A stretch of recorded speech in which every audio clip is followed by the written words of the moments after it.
tsunamis que suprimem nossos melhores sistemas de defesa. A escala de destruição foi absoluta. Vulcões que matam milhões. Não queira ser pego num desses fluxos. Você é simultaneamente queimado, sufocado e surrado até a morte. Terremotos que expõem os segredos internos do planeta. E doenças que levam a humanidade à extinção. Só uma olhada e o médico disse: você está com a peste bubônica. Mas quais catástrofes exerceram maior impacto? Vamos revelar os 10 maiores desastres naturais que mudaram o mundo.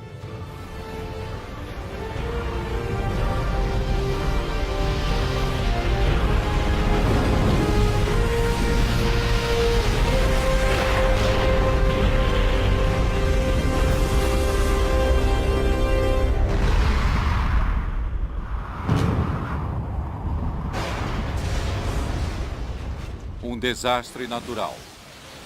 Momento em que a força da natureza vai de encontro à humanidade com resultados trágicos.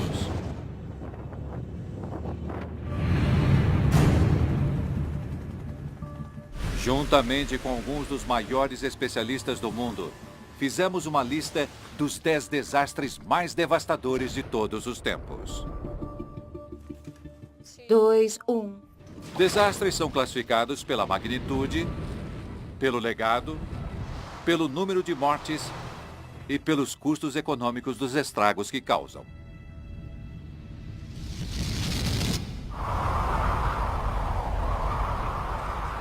O primeiro da lista é a implacável temporada de tornados de 2011, eleita sem dúvidas pela meteorologista Karen Kosiba. Primavera na região central dos Estados Unidos. Tornado no solo de Astola, Texas. Uma vasta região do Texas, as pradarias canadenses se transformam em corredor de passagem de tornados. Não pare, continue andando, saia já daqui.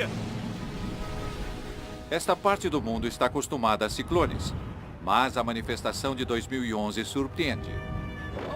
Minha nossa! Dava para ouvir a casa se partindo, a madeira, as paredes. Minha esposa teve que se segurar em um dos canos para não ser tragada a escada abaixo.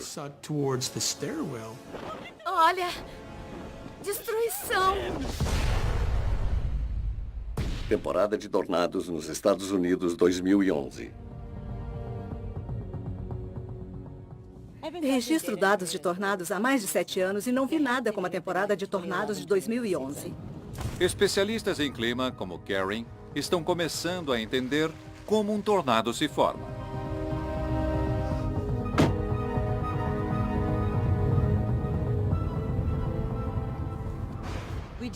Sabemos o que é preciso para formar as tempestades que produzem tornados. São necessários principalmente 3 ingredientes. Em primeiro lugar, uma massa de ar muito instável.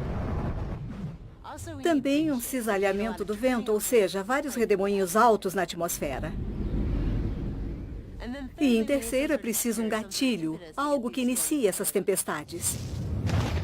Em 2011, os 3 fatores se unem para criar um perfeito celeiro de tornados. No início de abril, um sistema frontal imenso se forma a sudeste dos Estados Unidos, produzindo uma série de ciclones. Uma pequena porcentagem era violenta, mas eram muitos.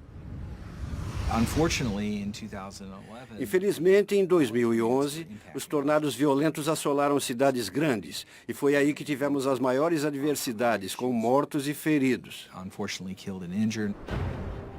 25 de abril. Início de uma sequência de tempestades que gerarão 343 tornados em menos de uma semana, matando 321 pessoas. Uma das manifestações mais fatais da história dos Estados Unidos. Uma manifestação colossal de tornados provavelmente é pior que se pode ter. Em 27 de abril, um tornado impetuoso arrasa Tuscaloosa, Alabama. Um tornado grande e violento se aproxima do centro de Tuscaloosa. Vá para um local seguro imediatamente. A velocidade do vento de aproximadamente 300 km por hora faz 65 mortos. A destruição, em alguns casos, foi total e completa. Após os terríveis eventos de abril de 2011, maio começou misteriosamente sossegado até 22 de maio, quando um tornado gigante se forma. Em seu caminho, Joplin, Missouri. Minha filha veio do quarto dizendo: a mãe da minha amiga falou de um tornado. Temos que nos proteger. O morador de Joplin, Tim Bartle, cresceu no corredor dos tornados. Mas até mesmo ele é pego de surpresa pela violência da tempestade. Em minutos, sirenes começaram a soar. Está chegando aqui! Liguem as sirenes! Estou avisando! O tornado passa arrasando os bairros a sudoeste de Joplin. Não pare! Não importa o que aconteça, continue andando! Restando poucos segundos, Tim Bartle e sua família se abrigam. Quando fui descer para o porão, o canto da cozinha estava se partindo. Entre aqui, entre no banheiro, no banheiro. Vamos! Dava para ouvir o som. As pessoas diziam que parecia uma locomotiva. Parecia uma dúzia.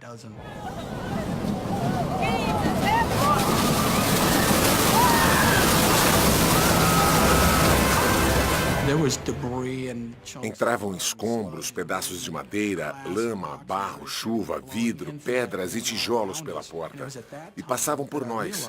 E aí percebi que o tornado estava bem em cima da gente. Dava para ouvir a casa se partindo.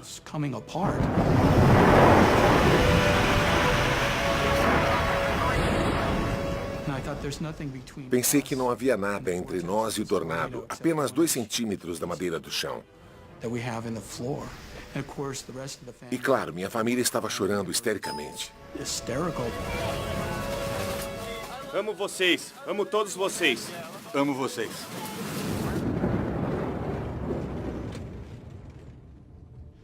Intensos movimentos ascendentes levantam todo tipo de escombro, casas e carros, criando um ambiente muito perigoso, escuro e volátil.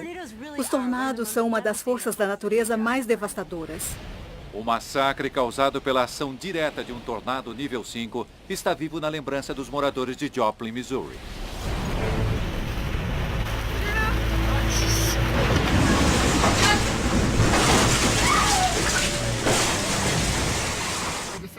O sul de Joplin foi arrasado.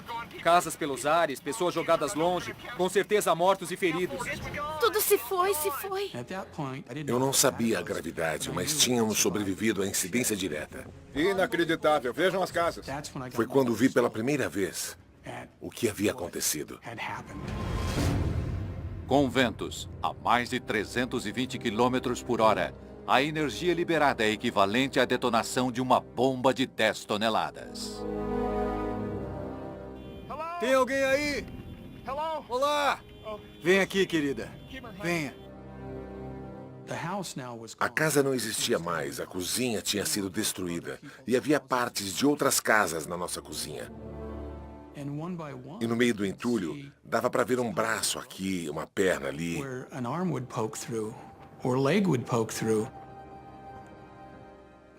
As famílias começaram a chorar. Deixando 158 mortos, o tornado de Joplin é o mais fatal dos registros modernos. E com mais de 2,8 bilhões de dólares em danos, também é o mais caro. Os 758 ciclones de abril foram o maior número registrado em um mês. Por essas razões, Karen Kosiba classifica a temporada de tornados de 2011 entre os 10 maiores desastres naturais. Além dos muitos tornados nos meses de abril e maio, tornados atingiram áreas habitadas e não era qualquer tornado, mas os tornados com as maiores velocidades de vento. São esses fatores que tornam essa temporada tão devastadora. Total de tornados, 1.691. Custo, 10 bilhões de dólares. Número de mortes, 550.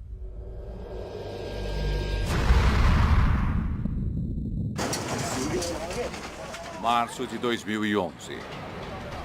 Um terremoto gigante balança o mundo no próprio eixo.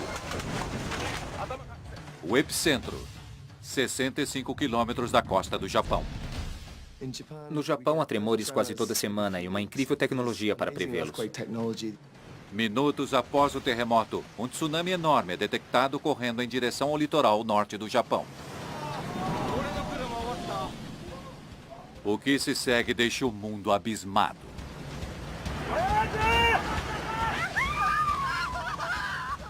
Destruição absoluta. Nenhum prédio ficou de pé. O terremoto e tsunami japoneses de 2011 foram os desastres naturais mais caros de todos os tempos, razão pela qual a engenheira costeira Alison Raby listou-os entre os 10. Terremoto e tsunami no Japão. O Japão tem um longo histórico com ondas grandes. A palavra tsunami significa em japonês onda de porto. E devido a esse histórico, o Japão tem um dos sistemas de proteção mais sofisticados do planeta. O Japão está localizado sobre 4 grandes placas tectônicas. Por isso a área é tão volátil geologicamente. E os japoneses são tão preparados para enfrentar essa ameaça. Então, o que deu errado em 2011? Os problemas começaram em 11 de março. Os sistemas de detecção de terremotos previram um enorme tremor de 7,2 graus.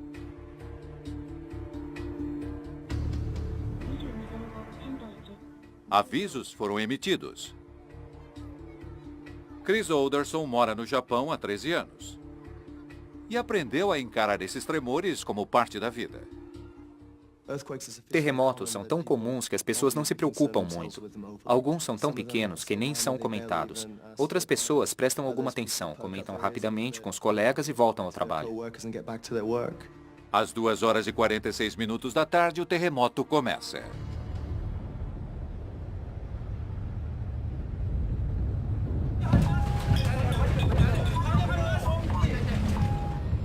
O tremor de 9 graus é 100 vezes mais forte que o previsto. Você espera que eles passem, como sempre, mas só cresceu em força e intensidade, de um modo nunca presenciado por ninguém.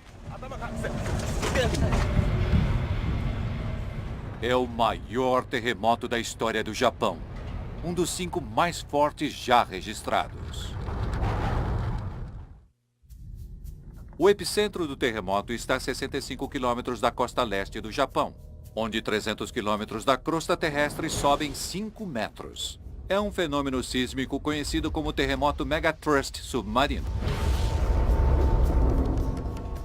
A força das ondas de choque é tão enorme que o Japão se move 2,5 metros e o eixo do planeta é deslocado em 18 centímetros. Apesar da magnitude do tremor, medidas de prevenção limitam o estrago. O povo japonês é muito educado com relação ao comportamento durante esses desastres. Embora houvesse preocupação, não havia o pânico esperado. Tudo indica que a tecnologia protegeu os japoneses. Mas o terremoto é apenas a primeira fase do desastre duplo que enfrentariam naquele dia. O tremor origina um tsunami que se dirige ao litoral norte do Japão. Alison Raby está estudando porque os eventos de 2011 se transformaram em um dos piores desastres do tipo, a ponto de ficar entre os 10. Vamos simular um megatrust usando esta prancha articulada aqui, que representará a extremidade da crosta que se eleva nesse tipo de ruptura. Essa placa vai saltar repentinamente e levantar uma enorme massa de água. 3, 2, 1.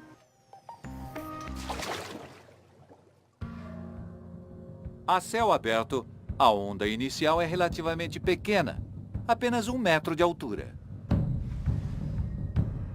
Mas, ao se aproximar da praia em águas mais rasas, a velocidade diminui e a altura aumenta.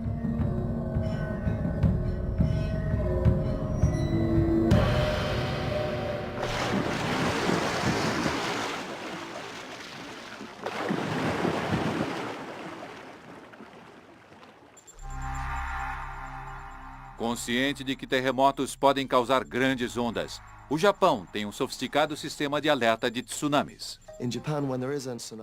No Japão, quando há um tsunami, alertas são automaticamente gerados e enviados a celulares e canais de TV. Na mesma hora, as pessoas ficam sabendo.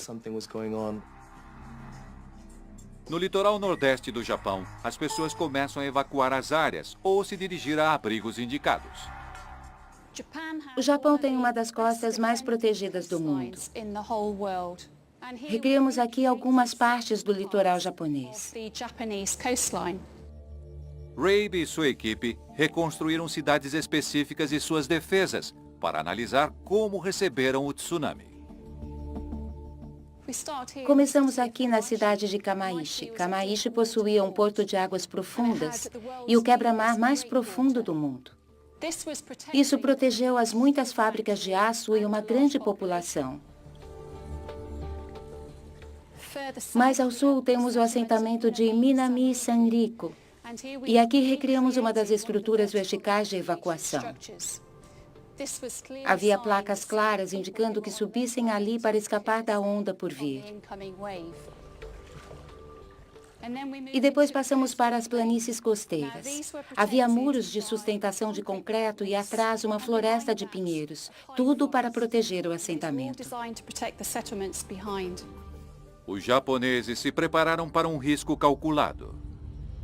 As fortificações são projetadas para aguentar ondas de, no máximo, 12 metros de altura.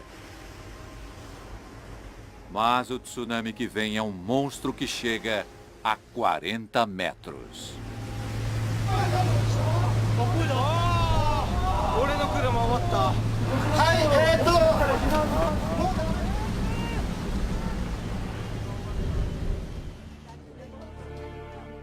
Em Tóquio, Chris Alderson está chocado com o que vê.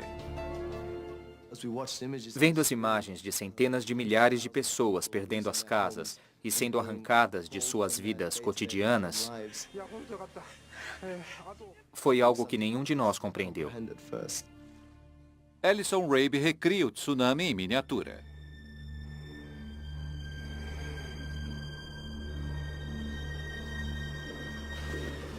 Comparando as imagens de cada cidade atingida pelo tsunami com as maquetes, essa demonstração ajuda a explicar por que as melhores defesas do planeta falharam tão drasticamente. Além das árvores não conseguirem segurar a onda, as toras se somaram aos escombros, tornando o tsunami ainda mais fatal.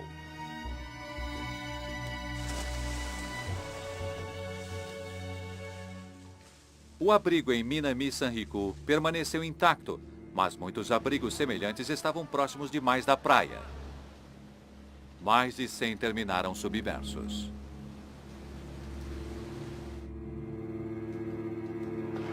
E após a passagem do tsunami, o avançado quebra-mar de Kamaishi se despedaçou.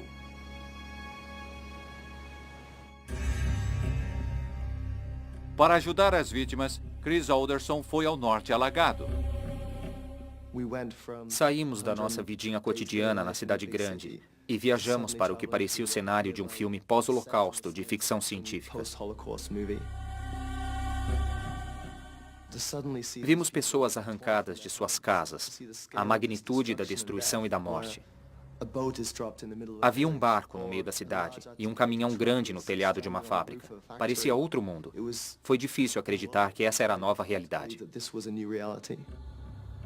E o desastre fica ainda pior quando um reator inundado da usina de Fukushima Daiichi derrete.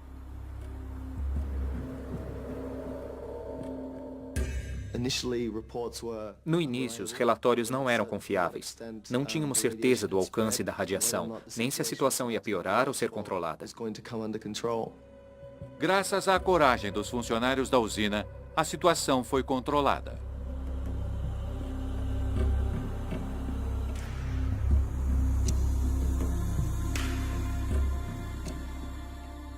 O tsunami gerou danos equivalentes a mais de 200 bilhões de dólares, tornando-se o mais caro de todos os tempos. A escala de destruição foi absoluta. Só havia militares nas ruínas, marcando com bandeiras os restos mortais de seres humanos, e com um X, os carros com corpos dentro. O cheiro de decomposição daquilo que o mar destruiu, peixes, restos mortais, estava forte no ar. É uma experiência para a qual você nunca está preparado. Para Alison Raby, não é somente o custo, mas é a forma como o tsunami expôs a fragilidade dos nossos mais sofisticados sistemas de proteção que coloca esse desastre entre os 10 maiores. O Japão supostamente era a nação mais preparada do mundo para sobreviver a um mega tsunami. No entanto, mesmo eles subestimaram o poder da onda. Por essa razão, acredito que esse evento seja um dos piores desastres naturais. Propriedades danificadas, mais de 1 milhão. Custo, mais de 200 bilhões. Número de mortes, 15.883. 1918. Um vírus, conhecido como gripe espanhola, se espalha rapidamente pelo globo,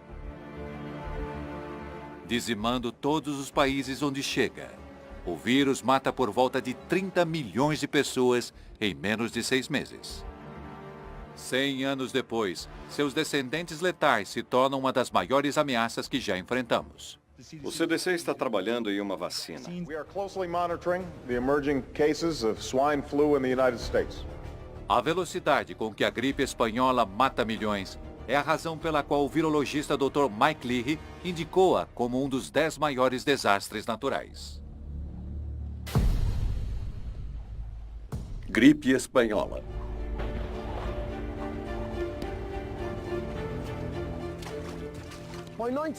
Em 1918, a Primeira Guerra Mundial estava chegando ao fim. Por 4 anos, o mundo se viu em um conflito centrado nos campos de batalha da Europa.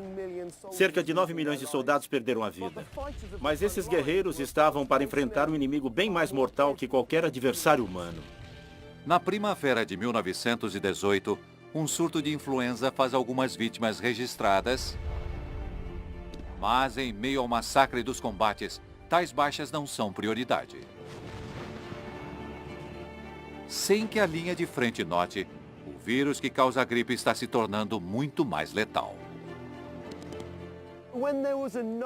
No próximo surto da gripe, no inverno do mesmo ano, uma luz vermelha se acendeu. Mas desta vez era diferente. O desenvolvimento da doença era preocupantemente rápido, com algumas mortes nas primeiras 24 horas.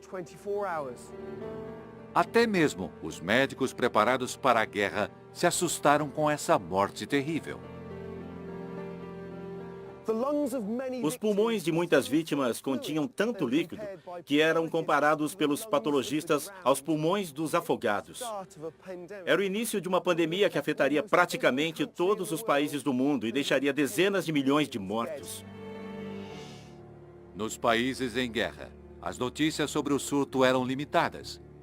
Mas a doença foi muito divulgada na neutra Espanha, ganhando o nome de gripe espanhola. Leahy acredita que as condições nas trincheiras podem dar pistas sobre sua origem. O surgimento de novas doenças virais pode ser frequentemente provocado por interações entre grandes números de pessoas e animais, como porcos. Quando humanos são infectados por um vírus de gripe animal, uma cepa totalmente nova do influenza pode ser criada. Daí vem os nomes gripe suína e gripe aviária. Não é difícil de imaginar o surgimento de um novo vírus durante a Primeira Guerra Mundial, quando grandes quantidades de soldados se alojavam próximo a animais, geralmente na presença de gases que poderiam ser mutagênicos. Em um grupo abarrotado de homens, a doença se espalha. No exército americano, 1 milhão de homens se contaminam com o vírus. Mas a epidemia nas trincheiras é só o começo. Em 11 de novembro de 1918, a paz é declarada. As tropas retornam e involuntariamente espalham a doença por todo o globo, causando uma pandemia. Celebrações em massa aceleram a transmissão e cerca de 1 bilhão de pessoas, metade da população do mundo na época, se infecta.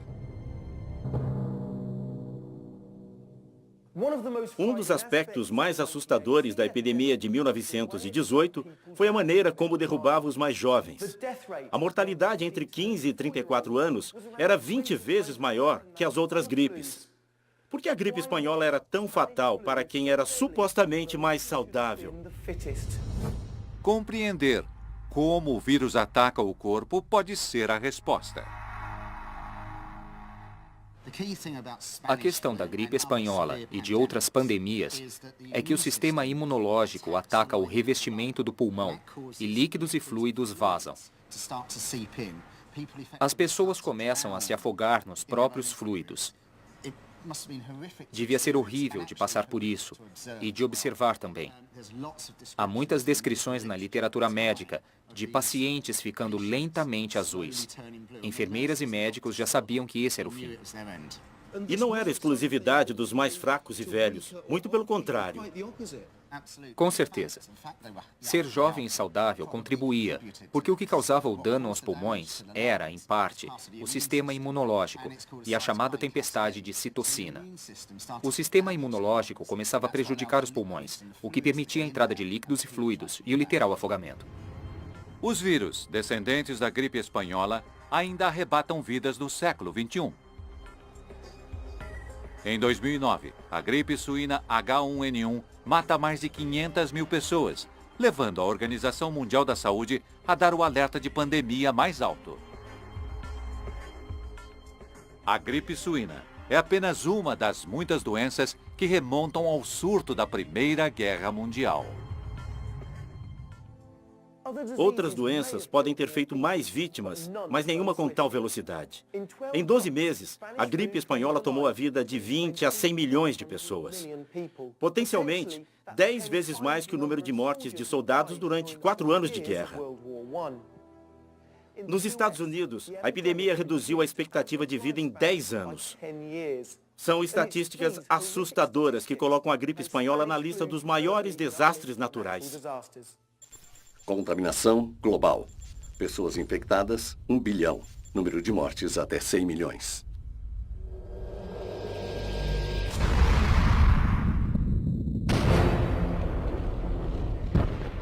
No verão de 1883, o vulcão indonésio Krakatoa está a cada dia mais agitado.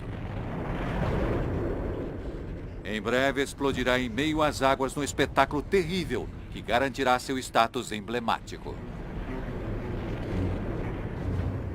O professor Nick Petford lista esse primeiro desastre global entre os 10 maiores devido ao curso dramático que leva ao nascimento da vulcanologia.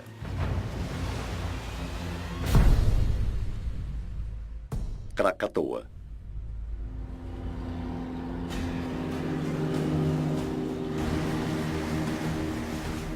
Petford viaja até onde se localizava o lendário Krakatoa.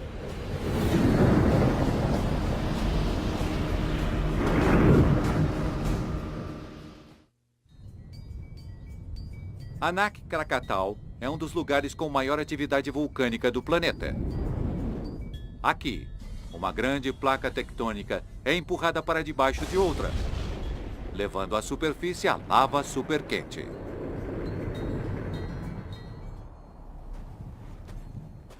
Desde os anos de 1950, o vulcão cresceu, em média, 4 metros por ano. Anak Krakatau é um clássico vulcão em forma de cone com um pico. Mas em 1883, o vulcão Krakatoa continha 3 picos separados.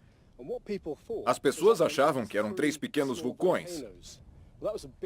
Grande equívoco, porque debaixo desses vulcões havia apenas uma câmara de magma que, quando entrou em erupção, liberou energia suficiente para explodir toda a ilha.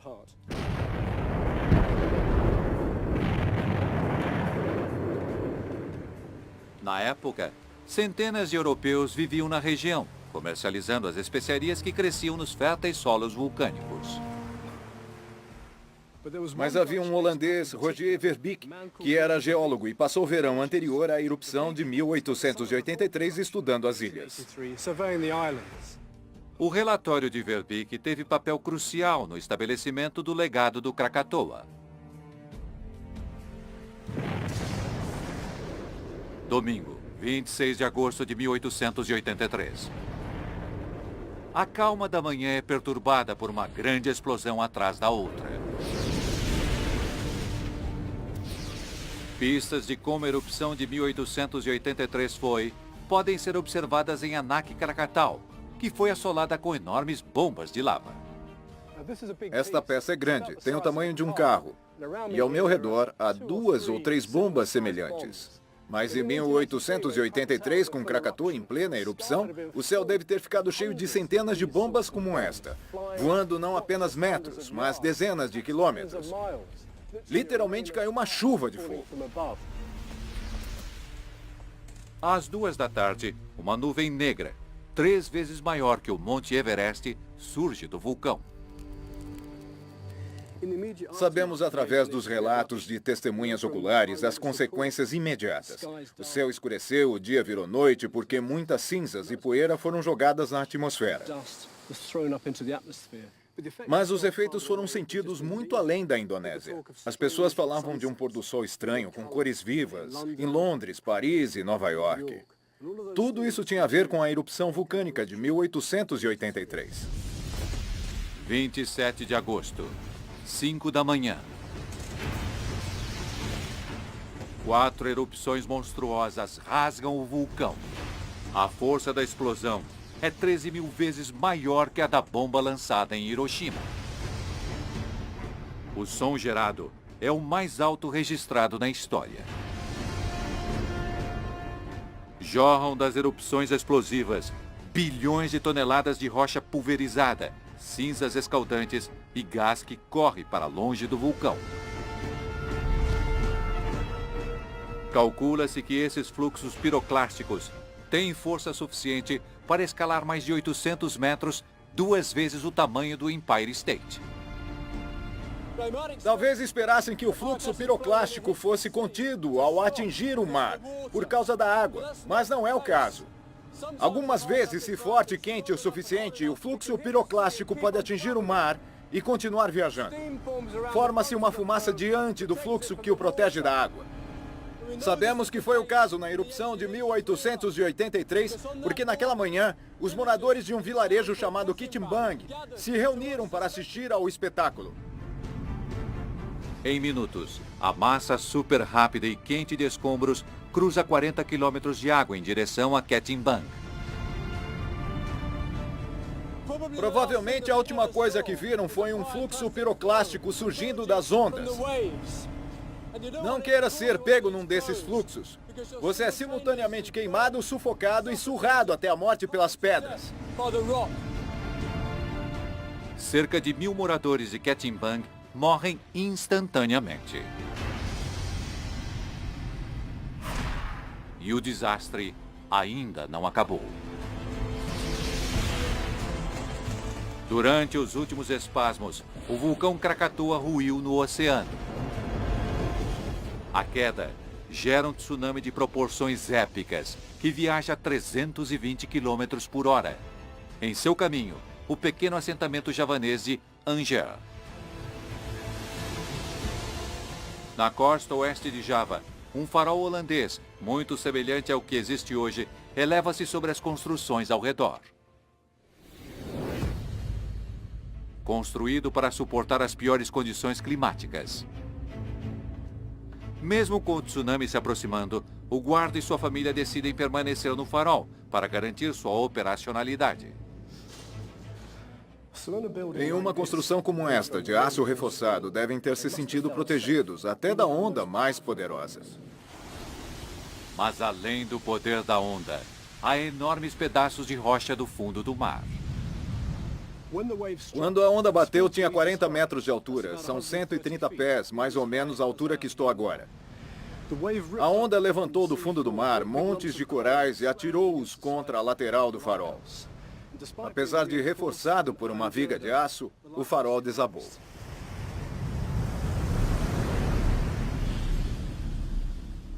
Esses tijolos são o que restou do desafortunado farol. Milagrosamente, o guarda do farol sobreviveu. Mas a esposa e a criança sucumbiram na água, junto com dezenas de milhares de pessoas. É o tsunami criado por um vulcão mais destrutivo da história.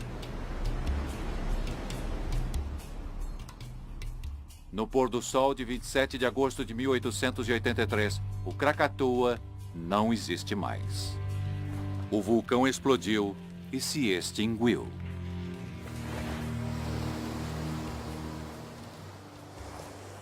Além da erupção vulcânica espetacular, o Krakatoa é importante por outras razões. Pouco antes da erupção, cabos telegráficos submarinos haviam sido colocados entre Jacarta e o resto do mundo. Quando houve a erupção, as pessoas puderam acompanhar em tempo real como faríamos hoje pela internet.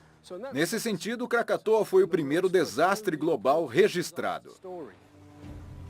O geólogo holandês Roger Verbeek também exerceu um papel crucial na elevação do status do Krakatoa. Após a erupção, o relatório dele foi tão criterioso que serviu de base para uma nova ciência, a vulcanologia. Por essas razões, o Krakatoa está entre os 10 maiores desastres naturais de todos os tempos.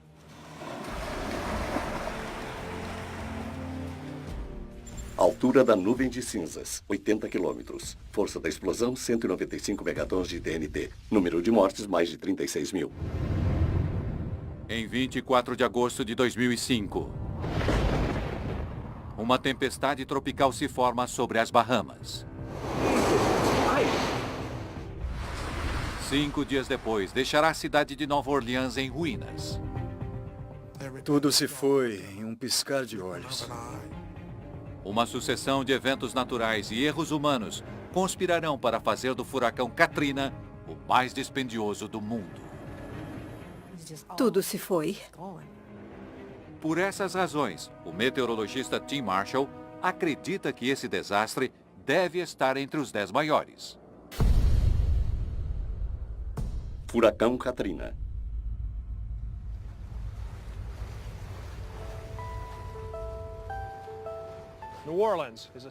Nova Orleans é uma cidade cercada por água. Há 300 anos, era apenas um assentamento na barragem do rio Mississippi, muito acima do nível do mar. Mas, com o passar do tempo, expandiu-se pelos pântanos, mangues, e hoje as pessoas vivem abaixo do nível do mar na maior parte da cidade. Com grandes áreas da cidade abaixo do nível do mar, as pessoas estão especialmente vulneráveis aos furacões. Não são apenas os ventos fortes que tornam esses sistemas frontais tão perigosos, mas a massa de água que é jogada, chamada maré de tempestade. Muitas mortes em furacões se dão por afogamento. No dia 24 de agosto de 2005, o Centro Nacional de Furacões está rastreando a tempestade tropical que se tornará o Katrina. Quando o Katrina se formou, não havia nada de excepcional. Até aquele momento era muito semelhante aos outros. A tempestade repentinamente se intensifica para a categoria 1. Nossa conduta naquele momento foi tratá-lo como um furacão normal, como muitos que já vimos. Como todos os furacões, o Katrina se forma quando uma massa de ar quente sobe do mar e cria ventos fortes e nuvens carregadas de umidade. Alimentado pelas águas extraordinariamente quentes do Golfo do México, o Katrina cresce rapidamente e vira um furacão poderoso. No Centro de Meteorologia, o Katrina toma conta das telas. As imagens de satélite revelaram um olho enorme. Nesse momento ficou claro que estávamos lidando com um furacão categoria 5. Os dados apontam que o Katrina atingirá Nova Orleans em menos de 24 horas. Tínhamos que começar a emitir alertas e pronunciamentos. Ordena-se que todos evacuem a área imediatamente. Quem pode, foge. 1 milhão de pessoas deixam a cidade. Mas muitos não têm condições de sair. Stanley e Betty Stewart moram no Baixo Distrito 9. Decidimos que não tínhamos condições financeiras de ir a lugar nenhum. Escolhemos ficar, rezar e torcer pelo melhor. Éramos 13 pessoas em praticamente 2 cômodos. Ficamos de cócoras. Mais de 100 mil pessoas ficaram para trás, esperando o que a natureza mandaria. Cobrimos então a porta com toalhas para impedir que a água pudesse entrar. Com um longo histórico de furacões, Nova Orleans é cercada por 560 quilômetros de diques de proteção. Diques são feitos de barro e areia. O problema é que, em todas essas extensões de diques, alguns eram altos e outros baixos. Então estavam afundando. Para piorar, os diques não foram projetados para suportar um furacão da intensidade do Katrina. 29 de agosto, 6 horas e 10 minutos da manhã, chega o furacão Katrina, com velocidade de 210 quilômetros por hora. Com ondas de até 8 metros de altura, é a maior tempestade a castigar a costa do Golfo dos Estados Unidos. Nova Orleans é inundada. Ouvíamos as ondas passando por cima do telhado. Quem ficou preso ali não sabe o que fazer. Não entrem em pânico. Mantenham as crianças abaixadas. Meu irmão olhou para mim e eu disse, temos que rezar, porque o que vemos parece ser o nosso último dia no planeta. 2 da tarde, os moradores do Baixo Distrito 9 têm um problema grave. Está tudo inundado por aqui. Estamos com muitos problemas, muitos problemas. Algumas pessoas naquele momento estavam debaixo de 6 metros de água. Alguns amigos que ficaram em casa perderam a vida. 30 de agosto. O furacão vai embora. Os principais meios de comunicação estão fora de serviço. Nos perguntávamos se éramos apenas nós ali ou se tinha sobrado mais alguém.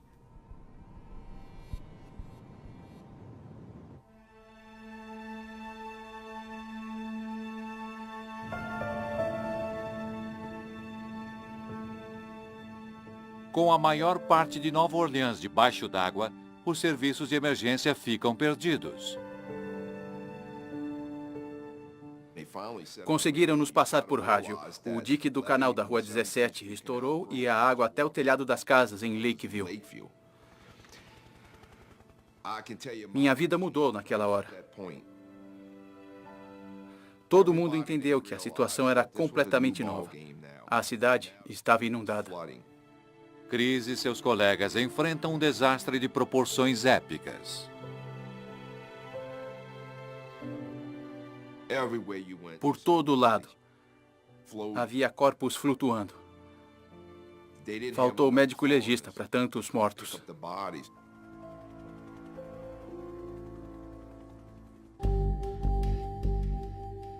Os sobreviventes estão acampados no Superdome e no centro de convenções.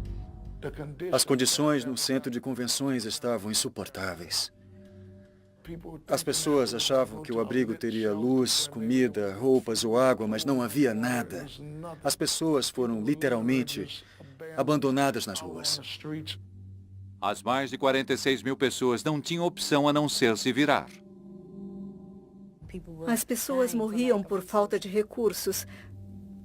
Nós pensávamos, meu Deus, será o fim do planeta? Será o fim da vida?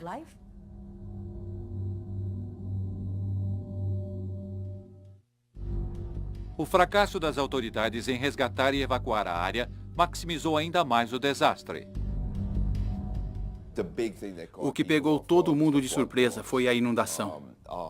Ninguém esperava que 80% da cidade ficasse debaixo d'água. Passada quase uma década, 1 em cada 5 moradores ainda não retornou. E grandes áreas da cidade permanecem em ruínas. Estou passando pelo Baixo Distrito 9, uma das áreas mais violentamente afetadas pelo furacão Katrina. As pessoas não voltaram para a maioria das casas. Foram abandonadas e estão se deteriorando. É triste porque um bairro inteiro sumiu. Vai levar uma geração ou mais para reconstruir essa região. 2 semanas após o Katrina submergir Nova Orleans, o presidente George Bush se desculpou pela falha na administração das consequências do desastre. Katrina exposed serious problems in our response capability at all levels of government. And to the extent that the federal government didn't fully do its job right, I take responsibility. O impacto do erro humano é a razão pela qual Tim Marshall coloca esse desastre entre os 10 maiores. O furacão Katrina foi um desastre natural, mas que foi maximizado pelos efeitos do homem. O que aconteceu no Katrina chamou nossa atenção. Hoje os diques são mais altos e talvez até mais resistentes. Mas esse desastre pode e vai acontecer novamente. Inundação de Nova Orleans, 80%. Custo, 108 bilhões. Número de mortes, mais de 1.700.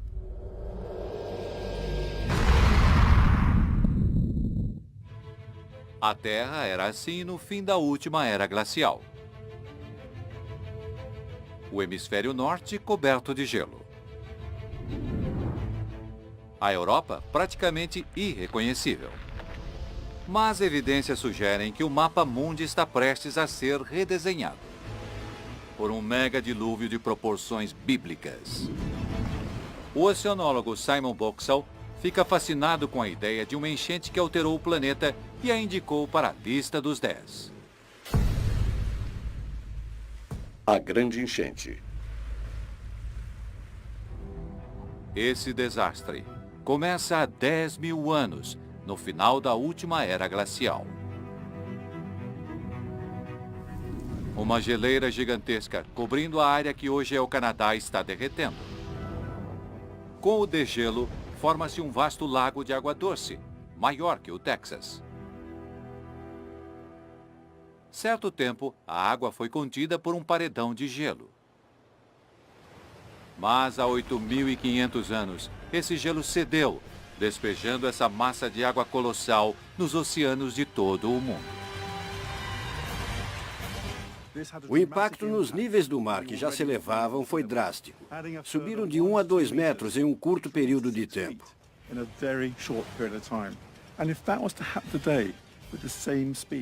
Se isso acontecesse hoje na mesma velocidade, devastaria Londres, Nova York. Na verdade, impactaria todas as nações litorâneas do mundo.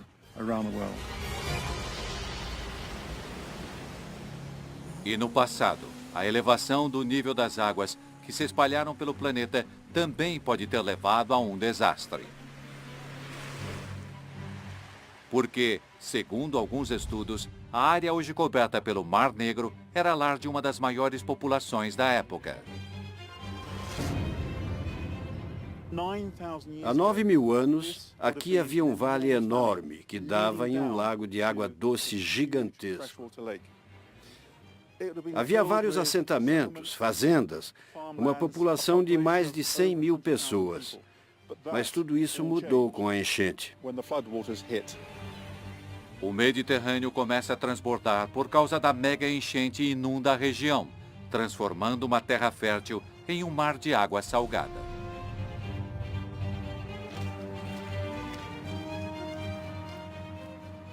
Simon Boxall se encontra com Konstantin Tcherev, que em 2011 participou de uma pesquisa no Mar Negro que o levou a uma descoberta surpreendente.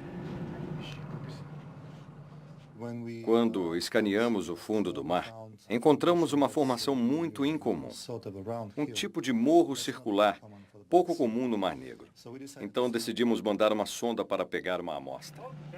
Ao examinar cuidadosamente a amostra, os cientistas fizeram uma descoberta inesperada. Minúsculos pedaços de madeira. Quando analisamos a madeira e datamos com carbono, descobrimos que era de 9.000 anos atrás. De onde acham que veio?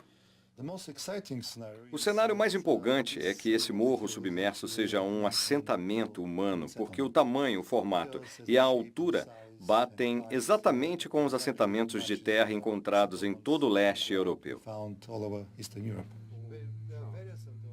Tcherev está certo de que a área que hoje está debaixo de 90 metros de água já foi terra firme.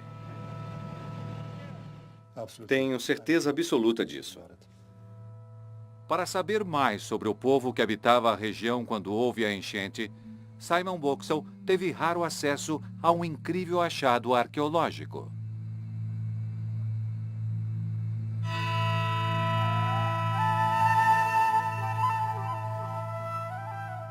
Foram desenterrados de um cemitério vizinho de 6.000 anos atrás mais de 200 esqueletos, junto com um espetacular tesouro em ouro.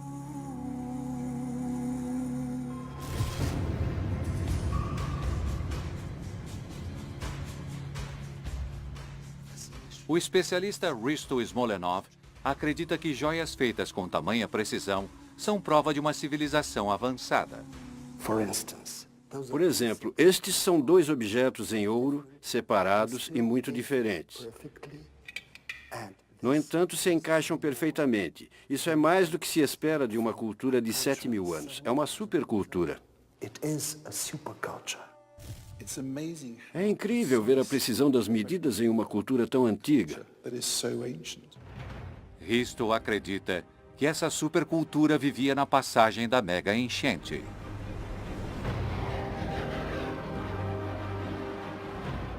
E acredita ainda que o êxodo desse povo teve um papel crucial no desenvolvimento da civilização ocidental. Acho que a migração dessa supercultura, devido aos eventos catastróficos que ocorreram, é responsável por uma migração do conhecimento também. Se Smolenov estiver certo, é possível que a dispersão dessa antiga civilização tenha plantado a semente das culturas egípcias e grega, que se desenvolveram 2.000 anos depois.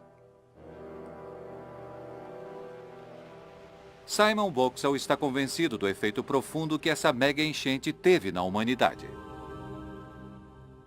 Essa enchente dispersou uma civilização prolífica, provavelmente uma das primeiras que conhecemos. Mas essa enchente pode ter catalisado nossa civilização moderna. Por essa razão, acredito que essa enchente do passado mereça estar entre os 10 maiores desastres naturais do mundo. Volume de água, 10 milhões de quilômetros cúbicos. Elevação do nível do mar, 1,5 metro. Pessoas desalojadas, quase 150.000.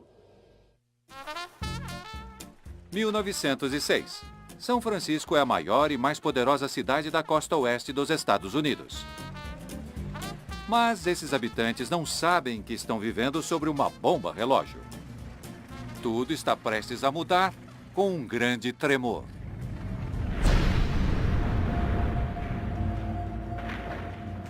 O sismólogo Thomas Jordan elegeu entre os 10 maiores esse evento, que sacudiu a Terra porque ajudou a desvendar os segredos internos do nosso planeta e revolucionou nosso entendimento sobre como podemos nos proteger dessas forças letais.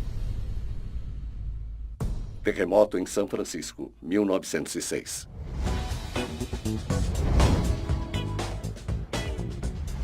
Dias de hoje em São Francisco. As famosas ruas em zigue-zague são uma pista de quão geologicamente ativa é a região. As ladeiras em São Francisco e pela Baía de São Francisco nos fazem lembrar que as forças que dão origem a elas são as mesmas que deram origem ao terremoto de 1906. Na época, é claro, que as pessoas não compreendiam que esta linda topografia estava relacionada a terremotos. Isso se tornaria evidente em 18 de abril de 1906. Na noite de 17 de abril, o famoso tenor Enrico Caruso se apresenta na Ópera de São Francisco. Em poucas horas, a cidade orgulhosa se transformará em uma área de desastre. Às 5 da manhã estava tudo calmo. E de repente, às 5:12, veio o terremoto. Um terremoto de 7,8 graus sacode a cidade. As ruas se racham e as pessoas entram em pânico. As pessoas perceberam que era um terremoto, mas poucos compreendiam de onde vinha. E o que aconteceria em seguida? Prédios que não foram projetados para suportar terremotos desabam.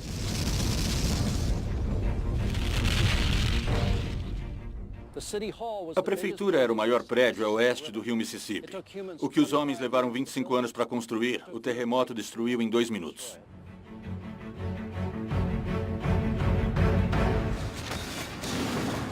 Os moradores não têm que lidar apenas com a destruição de suas casas. Os tremores racham encanamentos de gás. Basta uma faísca para incendiar tudo.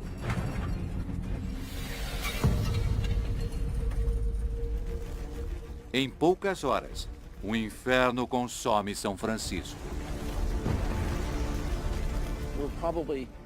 Provavelmente se iniciaram uns 50 incêndios nessa região de São Francisco, que se uniram para formar uma fogueira gigantesca que consumiu, só no primeiro dia, todo o centro comercial da Market Street. E as chamas se espalharam no segundo e terceiro dia, a oeste e norte, até Fisherman's Wharf. Durante aqueles 3 dias, a cidade foi praticamente destruída pelo fogo. Após 3 dias, o fogo se extingue sozinho, deixando um cenário de destruição total. 80% da cidade está em ruínas. Mas o que houve em seguida é o que coloca o terremoto de 1906 entre os 10 maiores desastres. 3 dias após o terremoto de 1906, antes mesmo dos incêndios de São Francisco se extinguirem, George Pardee, governador da Califórnia, nomeou uma comissão especial para estudar o terremoto e aprender com o ocorrido. Ficou a cargo do professor Andrew Lawson e sua equipe, da Universidade de Berkeley, conduzir o primeiro estudo abrangente sobre um terremoto. O relatório de Lawson, em 2 volumes, representa um avanço incrível no entendimento de como os terremotos funcionam. Na época, se pensava que a falha geológica que fica próxima a São Francisco tivesse sido causada pelo tremor. Mas o relatório de Lawson confirmou que era exatamente o contrário. Ele culpou a falha de San Andreas pelo desastre de 1906. É uma revelação que ajudou geólogos como Alan Lester a compreender melhor o mecanismo dos terremotos. O desastre do terremoto de 1906 acabou sendo um grande aprendizado para os geólogos sobre como as grandes falhas, como a de San Andreas, se movem. Falhas transcorrentes como a de San Andreas têm a capacidade de produzir muita tensão e estresse dentro da Terra. É como pegar um graveto e envergá-lo, deformando-o cada vez mais. Se essa força for aliviada, o graveto volta, é elástico. Mas há um ponto em que, se a força for grande demais, ele se quebra. Foi o que ocorreu em 1906 e com a maioria dos grandes terremotos que ocorreram na região de San Andreas. Chegou a um ponto em que a Terra não suportou mais a tensão criada e quebrou. Graças ao relatório de Lawson, hoje podemos identificar zonas de grande risco e construir prédios pensando na segurança. Para Thomas Jordan, essa habilidade de superar os perigos de um terremoto remonta ao nascimento da sismologia moderna. No meu ponto de vista, o terremoto de 1906 é o mais importante porque aprendemos, pela primeira vez, fatos importantes sobre a ocorrência dos terremotos. E com esse conhecimento, esperamos conseguir evitar o tipo de destruição que São Francisco viu naquele dia terrível. Magnitude do terremoto, 7,8. Desabrigados, 225 mil. Número de mortes, 3 mil.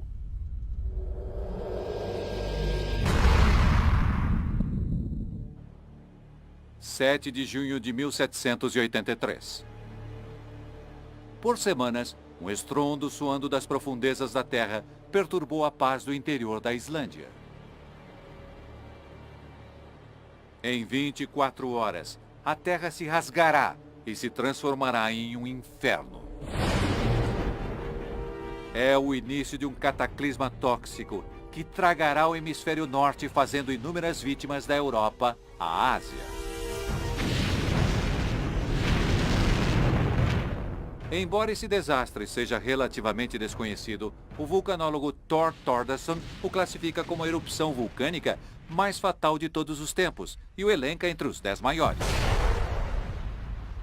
Erupção na Islândia, 1783. Localizada bem na dorsal mesoatlântica, onde duas grandes placas se encontram, a Islândia é um dos locais mais vulcânicos do planeta. Em 1783, as placas estavam especialmente agitadas. Ao se separarem violentamente, uma rachadura de 30 quilômetros, conhecida como fissura de Laki, se abre na superfície terrestre. Ao longo de sua extensão, 130 crateras efervescentes jorram bilhões de toneladas de rocha fundida. E continuará assim por 8 meses ardentes. É a maior erupção na Terra dos últimos 500 anos. O que faz do Laki um dos grandes da história. Com a erupção do Laki, mais de 40 bilhões de toneladas de lava jorram da fissura, suficiente para tragar uma cidade do tamanho de Chicago. Normalmente, quando a lava é exposta ao ar, se resfria e solidifica, o que limita a distância alcançada. Mas a lava do Laki conseguiu viajar por centenas de quilômetros graças a um sistema subterrâneo. Com um guia local, Bjorn Jorsson, Thor explora os vestígios da rede subterrânea, conhecida como tubos de lava. Essas cavernas se formam quando as camadas mais extensas de lava criam uma crosta que protege o fluxo das rochas fundidas do ar frio. Vejam isso. O nível do rio de lava aqui e aqui em cima, parte do teto está derretendo. Dá para ver as gotinhas caindo. Isso mostra como esse ambiente era quente, como a lava e os gases acima da lava são quentes. Para formar isso, tem que ser 1.100 graus Celsius. Esse é o segredo dos longos fluxos de lava. Quando a lava é transportada por esse tipo de sistema, permanece fluida e quente por todo o caminho, até sair do sistema de transporte. Viajando pelos tubos, a lava do Laki percorreu 60 quilômetros antes de voltar à superfície. No total, as rochas fundidas arrasaram 20 vilarejos. O Laki também libera milhões de toneladas de cinzas e gases tóxicos, contaminando o solo e as plantações. 3/4 das ovelhas da Islândia e mais da metade de toda a criação morrem. E as pessoas também.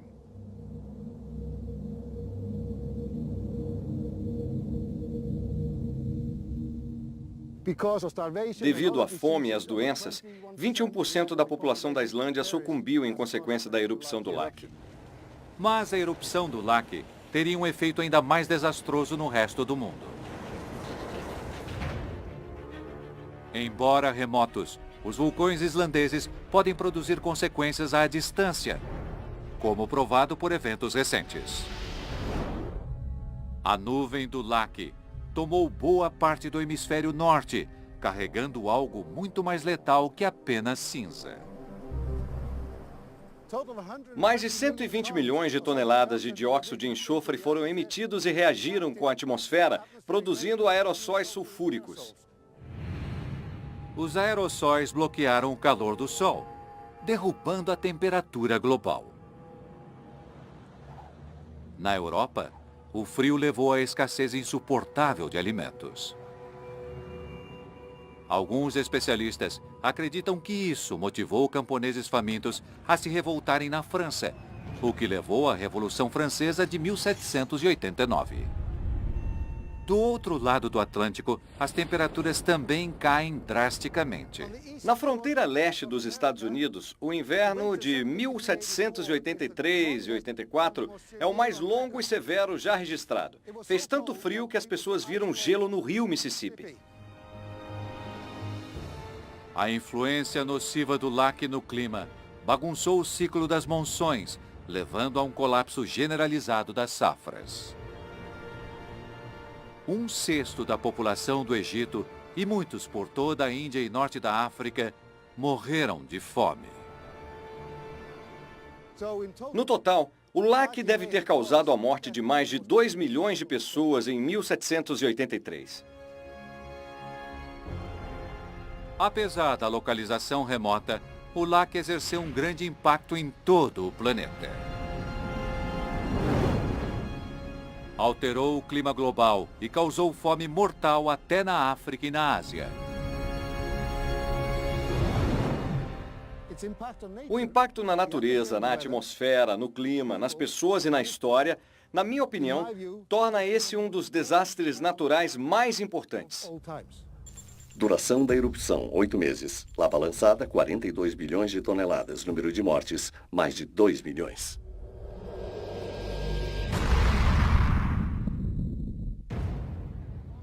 26 de dezembro de 2004.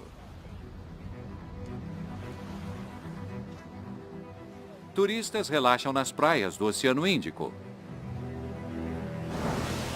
Em apenas 3 horas, a vida de centenas de milhares de pessoas será extinguida. Entre! Pelo tsunami mais mortal já visto. Esse é o desastre que o especialista em tsunami, José Borrero, escolheu para os 10 maiores. Terremoto e tsunami do Oceano Índico. Eu estou em Banda Aceh, extremo norte da ilha de Sumatra, que dá para o Oceano Índico. Este lugar sofreu um dos piores tsunamis da história da humanidade. O Oceano Índico banha a Ásia, a África e a Austrália. Em dezembro de 2004, milhões de pessoas curtem o Natal nessas praias, incluindo Steve Gill, a esposa Heather e a enteada Charlotte, que estão de férias na Tailândia. Nós havíamos programado de fazer uma ceia de Natal tradicional. Era tudo novo, acolhedor. Chegava a ser rudimentar e muito tranquilo. Idílico, eu diria. Na cidade indonésia de Banda Aceh, o morador Ed Kenslow visita amigos e famílias. Fui dormir na casa de um amigo, e a casa desse amigo era próxima da casa da minha irmã. Às 8 da manhã do dia 26 de dezembro de 2004, tudo mudou. Próximo à praia, onde a placa australiana entra embaixo da placa eurasiana, mais de 1000 anos de estresse tectônico foram liberados em questão de segundos. O terremoto tem magnitude de 9,1. O terceiro maior já registrado. A placa eurasiana sobe 20 metros, deslocando bilhões de toneladas de água.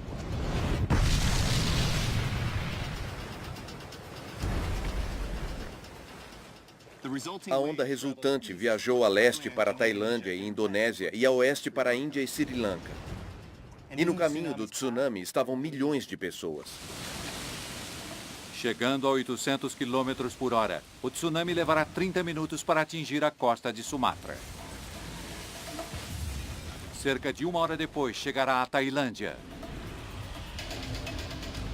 Apesar de terem sentido o terremoto, sem nenhum sistema de alerta de tsunami, as pessoas no litoral do Oceano Índico não se atentam para a ameaça. Vi prédios destruídos. E claro, ficamos com medo. Mas não sabíamos que tinha sido um tsunami. Para quem está de férias na Tailândia, o primeiro sinal do desastre iminente é a estranha visão do oceano desaparecendo. A baía ficou vazia. Eu só vi as pedras. Até o Yacht Club e do outro lado também. Não havia mais nada. Uma das imagens mais marcantes e dramáticas do tsunami de 2004 foi o recuo do mar, deixando toda a orla exposta. Esse fenômeno se chama descida e é causado pelos deslocamentos tectônicos próximos à praia. Com uma parte da placa erguida, outra parte, mais próxima do litoral, afunda, e a água preenche esse buraco, causando o recuo do mar. Se as pessoas tivessem percebido que esse era um sinal do tsunami, talvez mais vidas tivessem sido poupadas.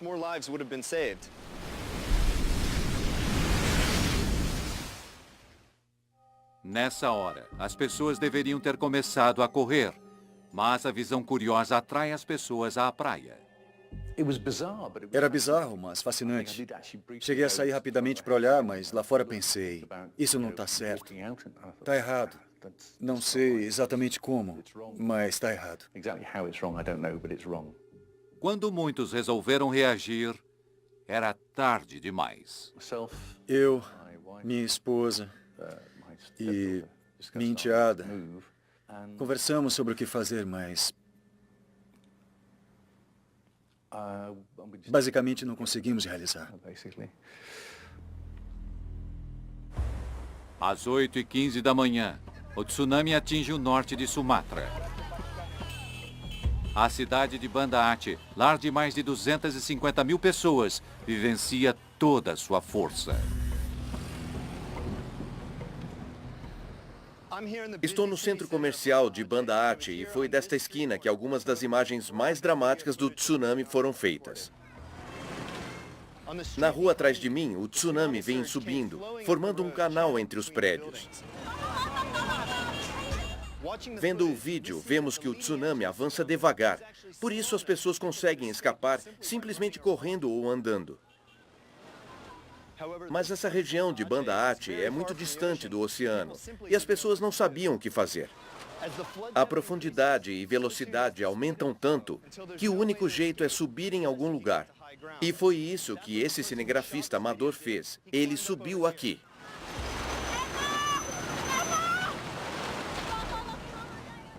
E sobreviveu. Entretanto, milhares de pessoas naquele dia não conseguiram subir e morreram nas ondas. Cheia de bilhões de toneladas de escombros, a onda é um ariete incontrolável. Ed Quenslow é um dos muitos que se protegeram na Grande Mesquita. Vinham materiais como ferro, pedras, rochas, camas, camisetas, motos, carros. Havia pessoas no meio daquela água e todo tipo de material.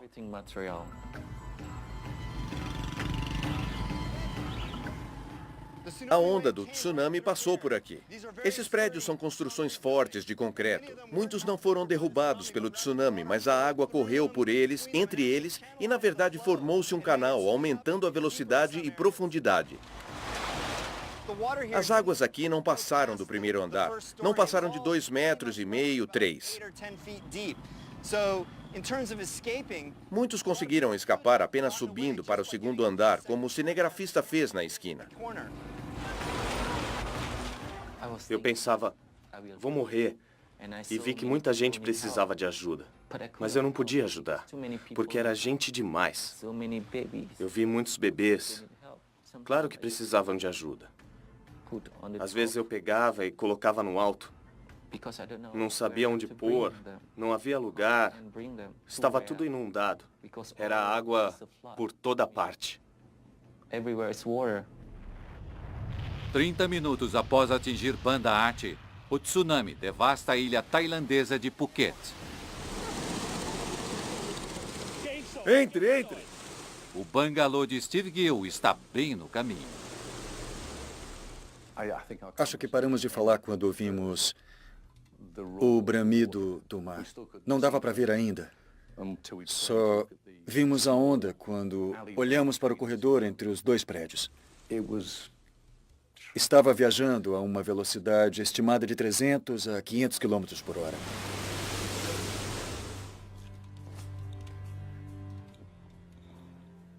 Isso foi...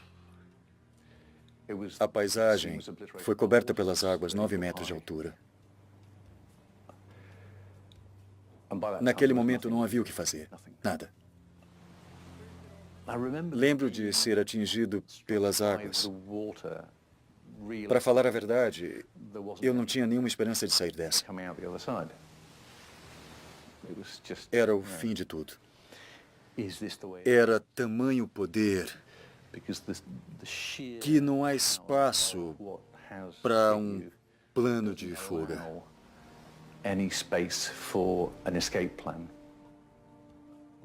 Não há planos para o futuro.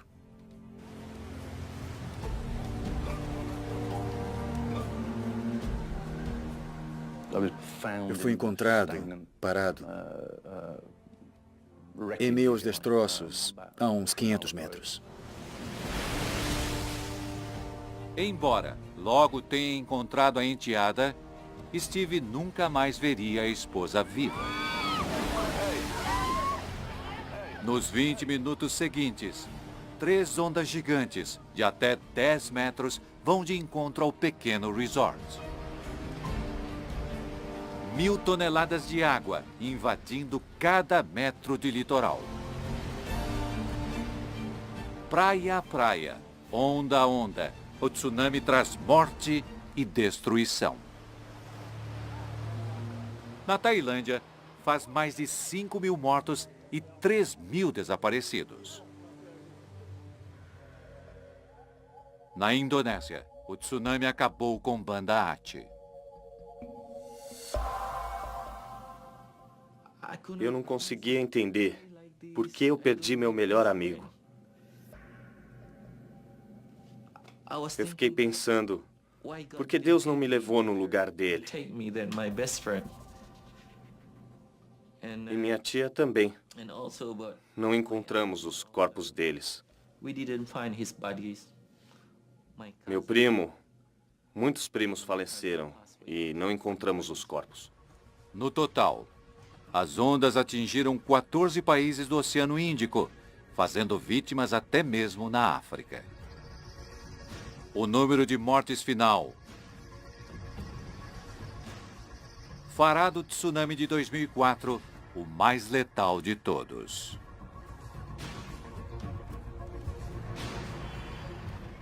Passada uma década, as ruas de Banda Aceh estão cheias, como sempre.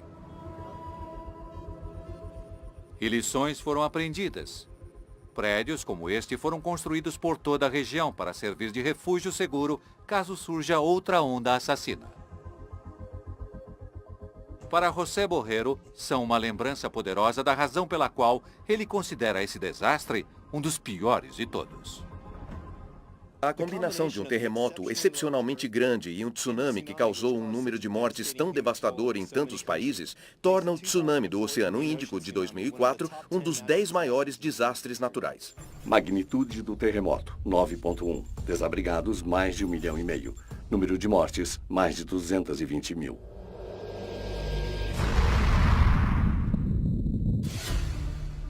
O ano é 1348. Por todo o mundo, as pessoas contraem uma estranha doença. Morre tanta gente que a população da Terra fica próxima da extinção. É um assassino ancestral que até hoje pode atacar sem aviso prévio. Eu não podia mexer um dedo. Não conseguia comer, beber, mexer o globo ocular, nem piscar. A historiadora Susana Lipscomb elegeu a calamidade apocalíptica da peste negra como o maior dos 10 desastres naturais. A peste negra.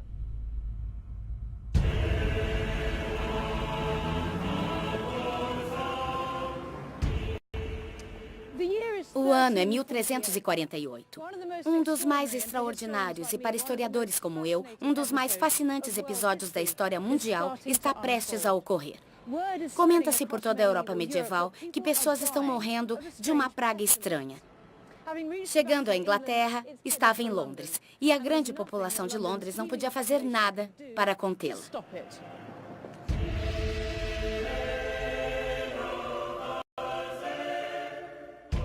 Estranhas protuberâncias negras aparecem no pescoço e virilha das vítimas, chamados bubões. Daí o nome peste bubônica. Em 10 dias de desenvolvimento dos sintomas, mais da metade dos infectados tem uma morte agonizante.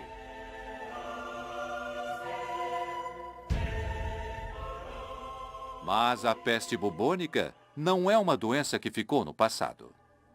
Foi o que John Toll descobriu quando desenvolveu sintomas estranhos na viagem de férias para Nova York. Pegamos um táxi e fomos ao médico do seguro. Eu já estava tão mal que não conseguia sentar na cadeira da sala de espera. Eu me deitei no chão. Só com uma olhada, o médico disse: "Você está com a peste bubônica." Com a condição piorando rapidamente, John e a esposa Lucinda correram para o hospital. Naquele momento, eu já estava totalmente passado. Sugeriram que eu fosse colocado em coma induzido. Lucinda e eu conversamos um pouco. Achamos que seriam 2 ou 3 dias. Acabaram sendo 90 dias.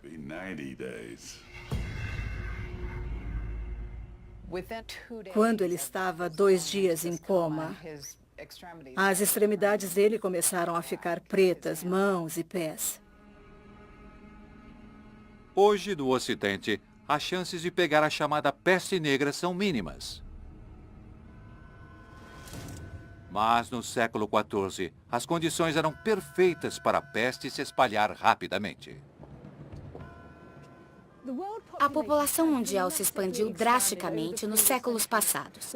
Londres passou de uma população de 15 mil no século XII para 80 mil nos anos de 1300. E todo mundo apinhado entre o rio e as antigas muralhas romanas. Londres estava mais populosa do que nunca.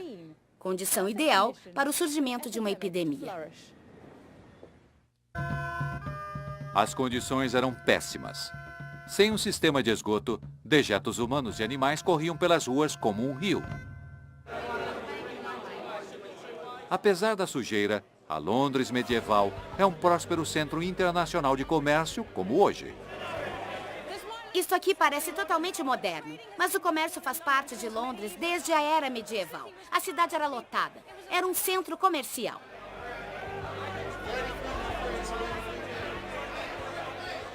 Devido à demanda por sedas e especiarias, surgiu o comércio internacional. Londres estava cheia de importações exóticas e pessoas de todo o mundo. Além de mercadorias e pessoas, Londres também estava recebendo algo indesejado, algo trazido ao litoral inglês. O comércio internacional abre portas para um novo visitante estrangeiro. O rato preto asiático, que prolifera nas ruas imundas de Londres. No dorso desses ratos, pulgas, que hoje sabemos, carregam no estômago a bactéria da peste, Yersinia pestis. Mas no século XIV, sem o conhecimento da origem da peste, as pessoas estão indefesas a essa ameaça invisível. Quando a doença chegou, se espalhou por essa população amontoada e fez um enorme estrago.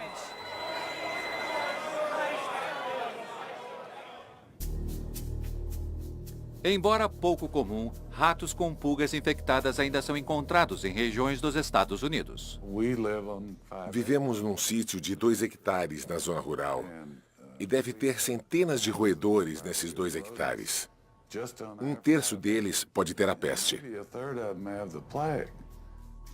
Basta uma picada de pulga infectada. O sistema imunológico de John não tem como impedir a reprodução da bactéria. Com John ainda em coma, Lucinda tem que tomar uma decisão de vida ou morte. A Lucinda me acordou dia 14 ou 15 de janeiro e disse: "Querido, eu te amo. Hoje é dia 15 de janeiro e suas pernas foram amputadas." Se eu não tivesse permitido, acho que John não estaria vivo. E eu estava determinada a fazer tudo o que estivesse ao meu alcance para que ele vivesse. Então foi muito, muito difícil e horrível. Mas tomei a decisão e autorizei que amputassem as pernas dele. Embora a ciência tenha evoluído muito no combate à peste, John Toll é a prova de que essa doença ainda pode causar efeitos terríveis. Na Europa do século XIV, só resta enterrar os mortos. A exumação de vítimas da peste indica a terrível velocidade com que a doença mata assim que transpõe as muralhas da cidade. Este é o esqueleto de uma vítima da peste do século XIV? Sim, é. É uma mulher e foi encontrada no cemitério de East Smithfield. Imagino que ela seja uma entre muitos. Sim, só nesse local encontramos 600. Mas acreditamos que vários milhares foram enterrados. Foi uma alta e rápida mortalidade. Na Inglaterra, mais de 1/4 de toda a população sucumbe à peste negra. Com um número tão elevado de mortes, como fizeram com tantos cadáveres? Em catástrofes como essa, imaginamos as pessoas sendo amontoadas em grandes covas, enterradas aleatoriamente. Mas o interessante de East Smithfield é que as pessoas foram acomodadas de modo muito organizado e cuidadoso. Tentaram seguir o padrão do sepultamento cristão. Tentaram manter certo grau de normalidade durante o terrível epicentro da catástrofe. Quando a peste negra se abrandou, havia matado 1 em cada 3 europeus, o equivalente a mais de 240 milhões hoje em dia. O número de mortes, o custo e o legado desse desastre não têm precedentes. A peste negra foi o desastre mais profundo que a humanidade já enfrentou. Os sintomas eram terríveis e degradantes. A doença causava medo e humilhação. E era repentina e letal. Número de mortes, 200 milhões. Foi a pandemia mais grave e o pior desastre natural que a humanidade viveu. Não é à toa que ainda nos choca 700 anos depois. Os 10 maiores desastres naturais têm pouco em comum. São meteorológicos, biológicos, geológicos. Atingiram todos os continentes e causaram terror inimaginável. Ninguém em lugar algum está a salvo, mas ainda estamos aqui. Nós somos os sobreviventes, uma espécie inigualavelmente adaptável. Mas temos que ouvir os alertas da história e nos preparar para os desastres futuros, porque eles voltarão a acontecer.